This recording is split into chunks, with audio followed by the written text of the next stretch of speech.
Oke, sekarang kita masuk ke soal nomor 5 bagian B. Nah, ini sama aja cara pengerjaannya. Untuk konsepnya teman-teman bisa lihat di penjelasan di soal nomor 5A. Dan teman-teman yang pengen coba latihan silahkan coba teman-teman kerjakan dulu ya. Nanti teman-teman lihat hasil akhirnya apakah pengerjaan hasil akhirnya nanti sama atau beda.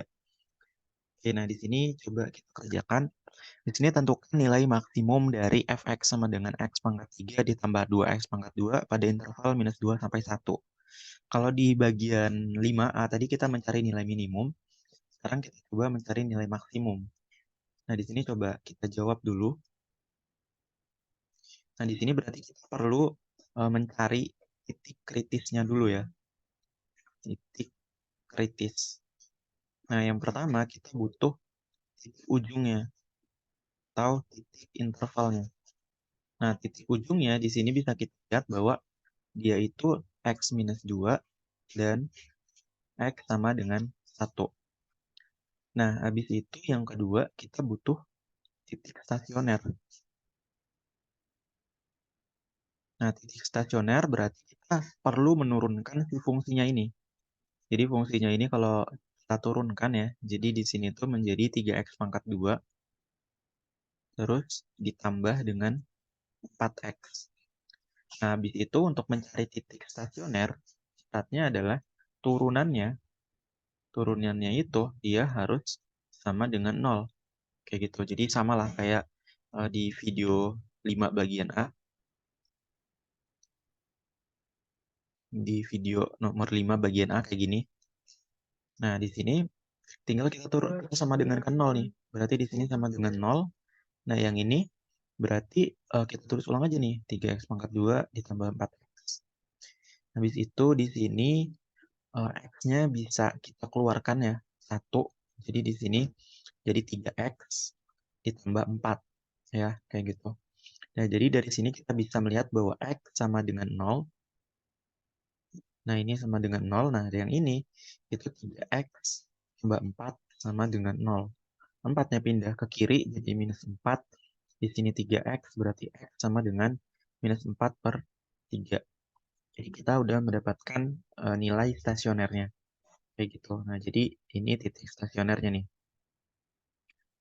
Habis itu yang terakhir adalah kita butuh titik singular. Nah, titik singularnya berapa nih?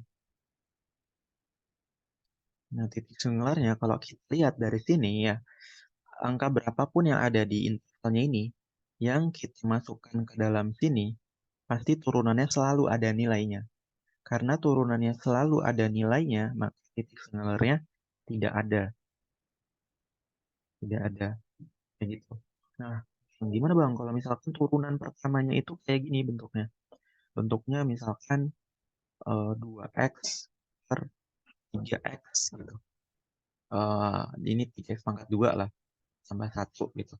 Nah, ini kalau teman-teman perhatikan ya, angka ini kan kalau kita ini kan dari minus 2 sampai 1 ya kan. Ini tuh kan minus 2, 0, 1 gitu kan. Nah, ini minus 2, minus 1 ya. Minus 2, minus 1, 0, 1. Nah, angka ini kalau kita masukkan ke sini, kalau kita masukkan di sini, ketika kita memasukkan angka 0 ke sini, ya kan, ke 0 ke sini, ini kan menjadi 0 di bawahnya. Ini kelas 1 di sini. Jadi kalau kita masukkan 0 berarti di atasnya 1, di bawahnya 0. Nah, ini kan nggak boleh nih. Karena di bawahnya pembagiannya dengan 0, maka si aksen 0-nya itu tidak ada gitu. Nah, tidak ada gitu. Nah, karena tidak ada ya, karena f aksennya tidak ada, maka x sama dengan 0 itu dikatakan sebagai titik singular gitu. Oke. Nah, jadi ini titik singular gitu. Jadi ini buat teman-teman yang masih bingung titik singular itu apa. Kenapa selalu jawabannya tidak ada. Di 5A tidak ada, di 5B tidak ada. Nah, kapan adanya? Nah, salah satunya ketika kayak gini, teman-teman. Oke. Nah, kayak gitu ya. Jadi, saya harap teman-teman paham lah terkait dengan titik singular ini. Oke, nah kita balik lagi aja ke soal kita. Balik lagi ke soal kita. Ini mungkin yang di atas ini buat catatan teman-teman aja. Yang teman-teman yang masih bingung. Nah, jadi di sini kita udah dapat nih titik singularnya. Nah, titik kritisnya ya. Jadi kita dapat titik-titik kritisnya.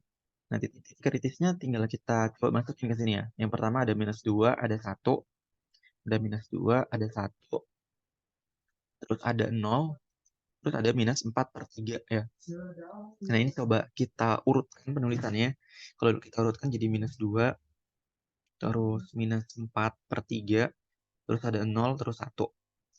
Nah, jadi titik kritisnya ini, langkah berikutnya adalah titik kritisnya ini kita masukkan ke dalam fungsi fx. Ya kan, kita masukkan ke dalam fungsi fx. Jangan sampai salah.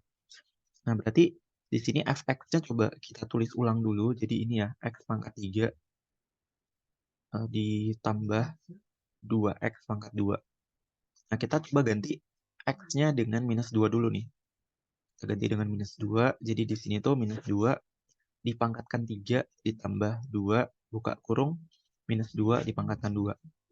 Sama dengan ini tuh minus 8 ditambah 8 ya. Jadi di sini tuh 0 hasilnya. Ingat ya, dalam memasukkan angka ini lebih baik ya disarankan menggunakan tanda kurung. Oke, kita menggunakan tanda kurung. Kemudian di sini kita ganti x-nya dengan minus 4/3. Jadi ini kita kurungin dulu di minus 4/3, tutup kurung, pangkat 3 ditambah 2. Jadi minus 4/3, tutup kurung, pangkat 2. Nah, ini kalau teman-teman hitung hasilnya adalah 32/27. Terus yang kedua dan yang ketiga ya, x-nya kita ganti 0. Ganti 0 berarti kan 0 pangkat 3 ditambah ya 2, 0 pangkat 2. Hasilnya adalah tetap 0. Terus ketika kita masukkan x-nya jadi 1 di sini, terus jadi 1 pangkat 3 ditambah 2 dikali 1 pangkat 2. Hasilnya sama dengan 3. Nah, dari sini teman-teman bisa lihat ya bahwa nilai yang paling besar itu adalah 3 ya kan. Dan nilai yang paling kecil adalah 0. Nah, sehingga nilai 3 ini itu dikatakan sebagai nilai maksimumnya. Nah, 0 ini nilai minimum. Ini nilai minimum. Nah, jadi di sini kita bisa buat kesimpulannya ya. Jadi di akhir itu kita buat nih kesimpulannya. Kesimpulan ini penting ya, kesimpulannya. Jadi kesimpulannya adalah nilai maksimum, ya silahkan teman-teman tulis panjang maksimum gitu. Saya singkat aja max adalah 3 pada x sama dengan 1. Kayak gitu. Nah, terus ini mungkin ya teman-teman buat menambah wawasan ya, kita tulis aja nih. Nilai minimum adalah 0 pada x sama dengan 0 itu ketika x-nya minus 2 dan x sama dengan 0. Kayak gitu. Oke, mungkin itu aja untuk pembahasan kita di soal nomor 5B ya.